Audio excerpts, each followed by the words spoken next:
నమస్తే అండి. నేను మీ doctor Santosh, infectious diseases స్పెషలిస్ట్ని.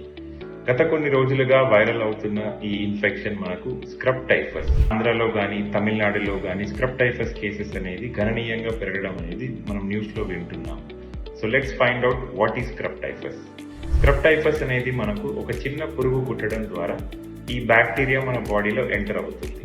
So once ఈ బ్యాక్టీరియా బాడీలోకి ఎంటర్ అయిన తర్వాత జ్వరం అనేది కంటిన్యూస్గా రావడం, హెడేక్స్ కానీ, బాడీ పెయిన్స్, మయాల్జియాస్ అంటే కండరాల నొప్పులు అనేవి ఈ ఇన్ఫెక్షన్కి ఉన్న రొటీన్ సిమ్టమ్స్.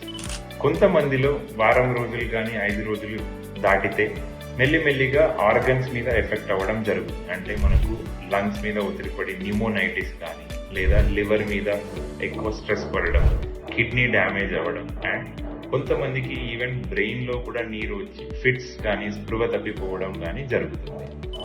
ఈ స్క్రబ్ టైఫస్ ఇన్ఫెక్షన్ని మనం తొందరగా డయాగ్నోసిస్ అంటే ఎర్లీగా దీన్ని డిటెక్ట్ చేసి సరైన ట్రీట్మెంట్ గనక ఇస్తే ఆల్మోస్ట్ నియర్ నార్మల్ రికవర్, అంటే అందరూ సరిగ్గా బ్రహ్మాండంగా రెస్పాండ్ అవుతారు. ఎవరికైతే ఈ డయాగ్నోసిస్ డిలే అయినా లేదా ట్రీట్మెంట్ సరిగ్గా ఇవ్వకపోయినా ఆర్గన్ రికవరీ అంటే ఆర్గన్స్ డ్యామేజ్ అయ్యి పర్మనెంట్గా డ్యామేజ్ అవ్వడం, లేదా ఇంకొంతమందిలో ప్రాణానికి కూడా ప్రమాదం ఉండే ఆస్కారం కూడా ఉంటుంది.